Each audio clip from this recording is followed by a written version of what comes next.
10 Cold War aircraft still flying today. One of these bombers has propeller tips that spin faster than the speed of sound, creating a noise so deafening it can be tracked by submarine sonar arrays submerged underwater. There are 10 Cold War aircraft still flying frontline military missions today. This is every single one.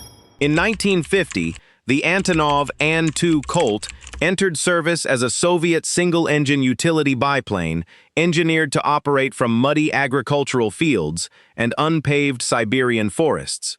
What makes this fabric-covered biplane so extraordinary is that it technically has no defined stall speed.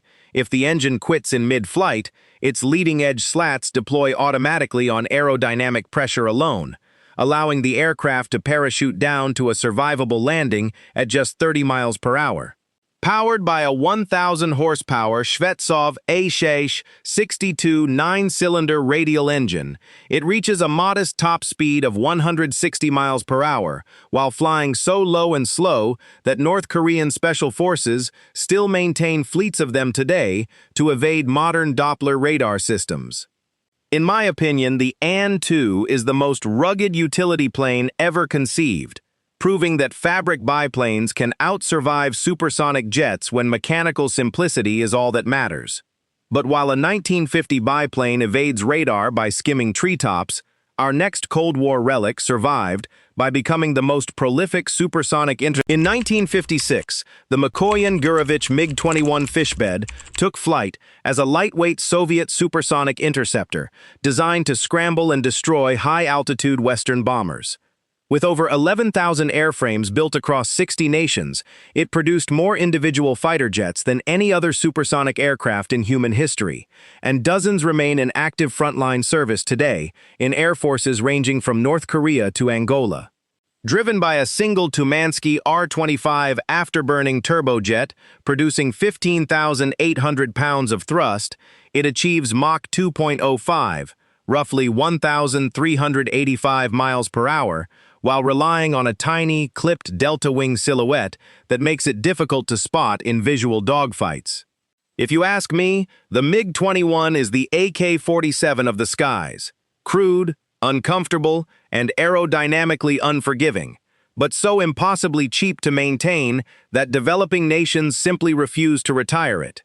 Yet while the lightweight MiG-21 defended local borders, American naval planners in the late 1950s needed an attack plane so compact it could swarm carrier decks without folding its wings. In 1959, the Northrop T-38 Talon entered service as the world's very first supersonic advanced jet trainer, built to prepare United States Air Force pilots for the cockpit of high-performance Century Series fighters.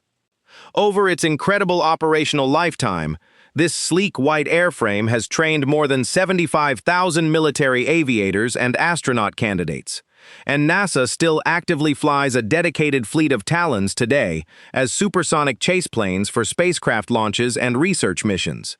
Powered by twin General Electric J-85 afterburning turbojets producing 2,900 pounds of thrust each, it reaches Mach 1.3, or 858 miles per hour, at an operational ceiling exceeding 55,000 feet.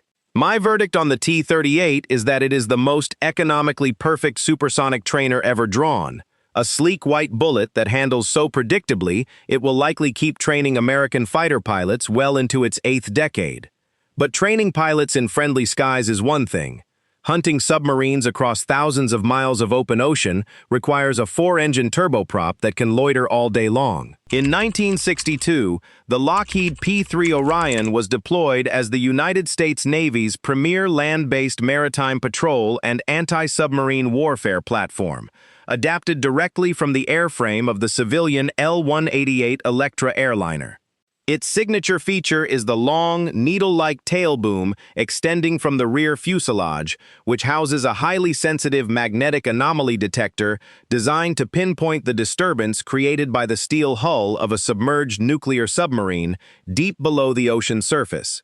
Driven by 4 Allison T-56 turboprop engines generating 4,600 shaft horsepower each, it cruises at 473 miles per hour, with a mission endurance exceeding 12 hours, and several airframes remain in active military service abroad, while NOAA still flies them into the eye of major hurricanes as weather research aircraft.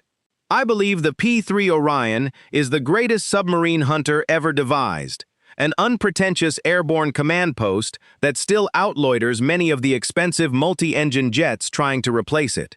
Now ask yourself a question.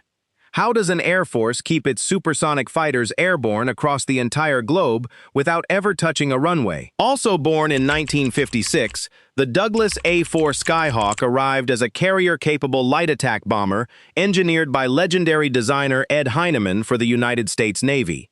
Heinemann famously rejected Navy specifications that called for a 20,000-pound aircraft, instead designing a nimble delta-wing Brawler that weighed less than half of that requirement, earning it the affectionate nickname Heinemann's Hot Rod. Equipped with a Pratt & Whitney J52 P408A turbojet engine, generating 11,200 pounds of thrust, it hits a maximum level speed of 670 miles per hour, while carrying an astonishing ordnance payload equal to its own empty weight. And it still actively flies today as an advanced aggressor trainer for commercial contractors and in the Argentine Air Force. To me, the Skyhawk is a masterclass in weight discipline, an agile brawler that remains one of the finest dogfighting trainers in civilian aggressor squadrons nearly 70 years after its debut. And speaking of legendary Cold War aircraft that refuse to die, if you are enjoying this breakdown of aviation history, the next complete documentary lineup is already scripted and ready for production, so hit that subscribe button right now so you don't miss it. Now, while the subsonic Skyhawk mastered low-altitude attack, our next airframe was engineered to train generations of pilots to push past Mach 1. In 1956, the Boeing KC-135 Stratotanker took to the skies as the United States Air Force's primary strategic aerial refueling tanker, developed alongside the legendary 707 commercial jetliner. This single aircraft family transformed American military reach, from regional defense into instant global power projection, offloading billions of gallons of fuel in mid-air over 7 decades of conflict, with airframes that are projected to remain operational until they hit 100 years of age. Powered by 4 upgraded CFM56 turbofan engines producing 21,634 pounds of thrust each, it can transfer up to 200,000 pounds of jet fuel at cruising speeds of 530 miles per hour at 30,000 feet. If you ask me, the KC-135 is the true unsung superpower of NATO military dominance, because all the 5th-generation stealth fighters in the world are utterly useless if this 1950s flying gas station isn't waiting for them in the clouds.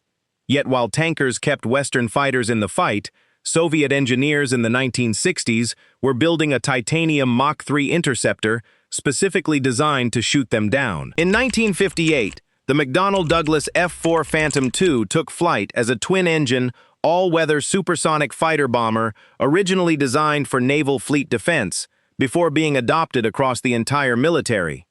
Because aircraft designers in the late 1950s wrongly assumed that guided missiles had made close-quarters dogfighting obsolete, early Phantoms were built without an internal cannon, earning nicknames like the Flying Brick and proving that with enough raw thrust, even a heavy brick could fly supersonic.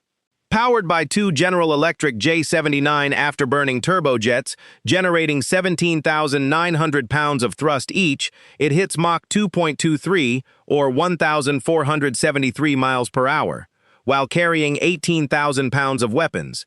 And today, it remains in active, upgraded frontline combat service with the air forces of Greece, Turkey, and Iran. My verdict on the F-4 Phantom is that it is the ultimate heavy combat brawler of the Cold War, an aggressive, smoking beast of an aircraft that earned the respect of every pilot who flew it and the fear of everyone on the ground below it. Yet while the Phantom relied on twin afterburners for supersonic speed, Soviet engineers in the late 1950s designed a heavy transport that could land on frozen Siberian mud without a single jet engine. In 1952, the Tupolev Tu-95 Bear was deployed as a 4-engine, turboprop-powered Soviet intercontinental strategic bomber and reconnaissance aircraft, built to carry thermonuclear weapons across the Arctic Circle. To achieve jet-like cruising speeds without the massive fuel consumption of early turbojets, engineer Andrei Tupolev designed swept wings featuring 4 Kuznetsov NK-12 engines driving 8 massive contra-rotating propellers that break the sound barrier with every single revolution. Powered by 14,800 shaft horsepower per engine, making them the most powerful turboprops ever manufactured, it hits a top speed of 575 miles per hour across an unrefueled range exceeding 9,300 miles, and it remains the primary airborne nuclear deterrent of the Russian Federation today. The Tu-95 Bear is without question the most magnificent engineering paradox of the Cold War, proving that swept wings and contra-rotating turboprops can match early jet bombers for speed while outlasting them by decades. And that deafening supersonic propeller noise is exactly why the aircraft I opened with, the Tupolev Tu-95 Bear, can be tracked by submerged submarine sonar arrays while flying at 30,000 feet. If you want to see which lineup we uncover next, the script is already in production, so hit subscribe right now, and I'll see you in the next hangar. In 1957, the Antonov An-2 Colt entered Soviet service as a 4-engine turboprop tactical transport built to drop paratroopers and heavy armor into frontline combat zones. Unlike its American C-130 Hercules counterpart, the Cub was designed with a glass-nosed navigator's compartment and a manned tail turret armed with 2 23mm cannons, allowing the cargo aircraft to shoot back at pursuing enemy fighters during low-altitude drop missions. Driven by 4 Ivchenko AI-20L turboprop engines, producing 4,000 shaft horsepower each, it carries up to 44,000 pounds of cargo at a top speed of 416 miles per hour. And it continues to fly active military logistics missions today across Asia, Eastern Europe, and Africa.